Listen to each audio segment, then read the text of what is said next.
Get killed! Our ground forces have not come under attack from enemy aircraft since the Korean War 65 years ago.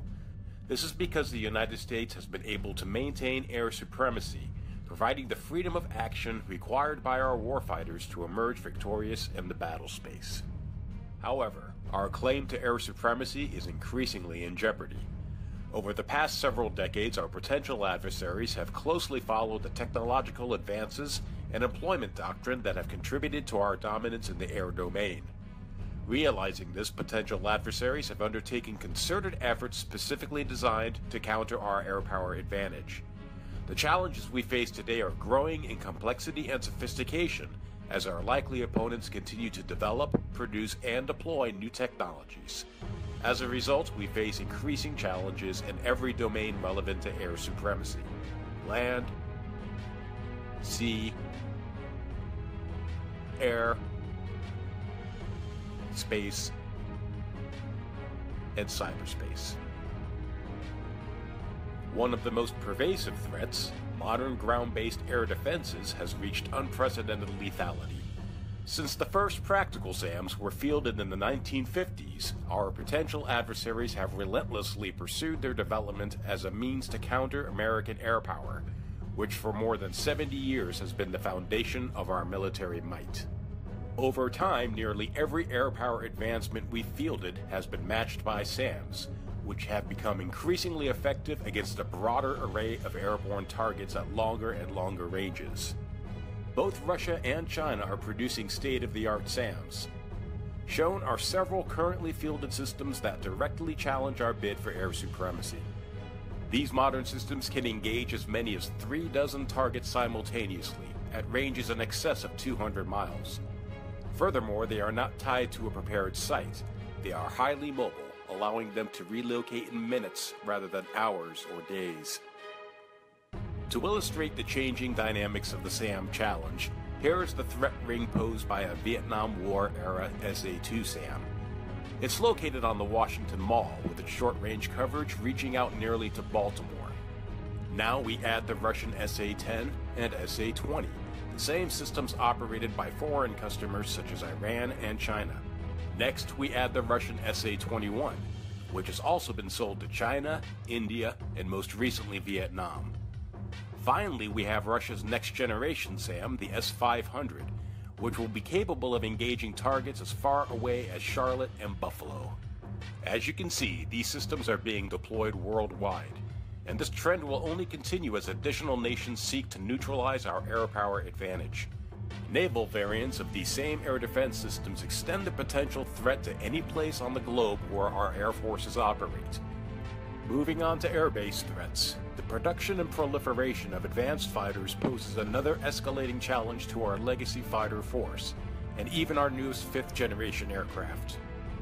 One only has to look at trends in aircraft development over the past several decades to see where our legacy systems are being overtaken.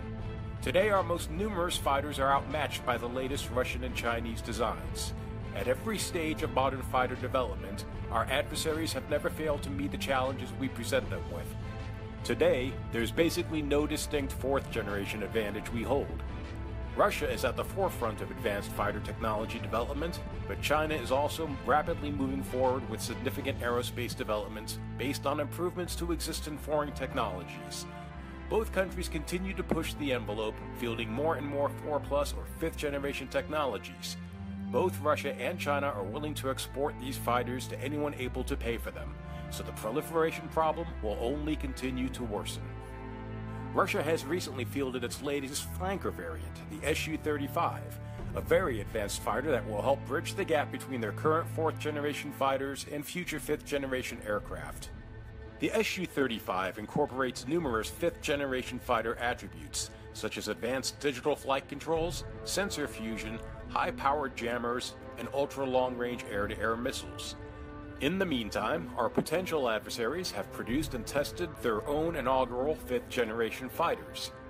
Russia's contender is the Sukhoi T-50, which has been in active flight testing for several years. China is developing 2 5th-generation aircraft, the J-20 and the J-31. Both aircraft are also in advanced flight testing and are expected to enter service by 2020.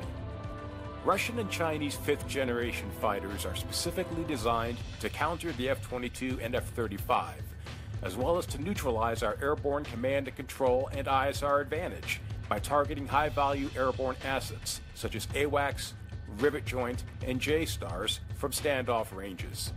Some adversary fighters are also equipped with very advanced Russian engines that incorporate thrust vectoring technology.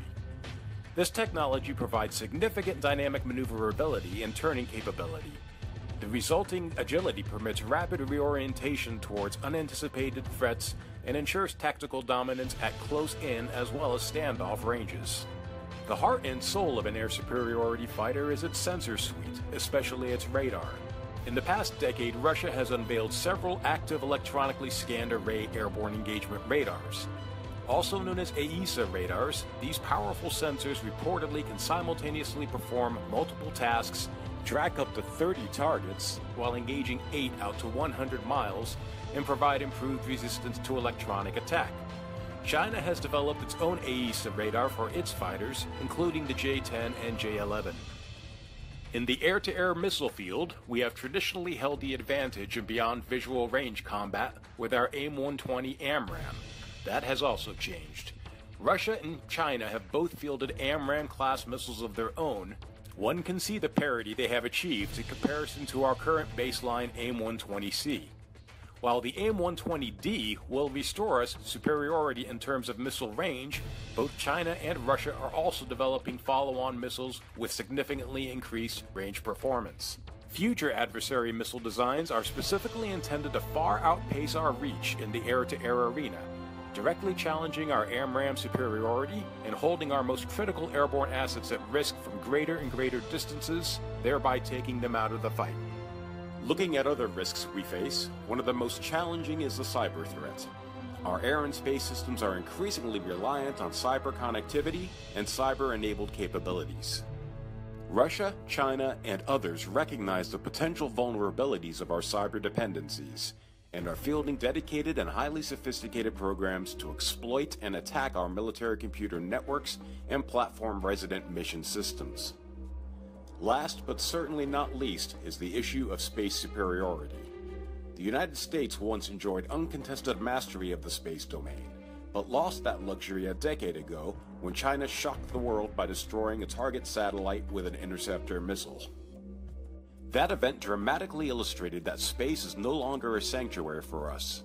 Since 2007, China has conducted at least 4 additional tests of different anti-space weapons, while Russia has repeatedly tested its anti-satellite missile, the PL-19. Bringing it all together, we face significant challenges across the board.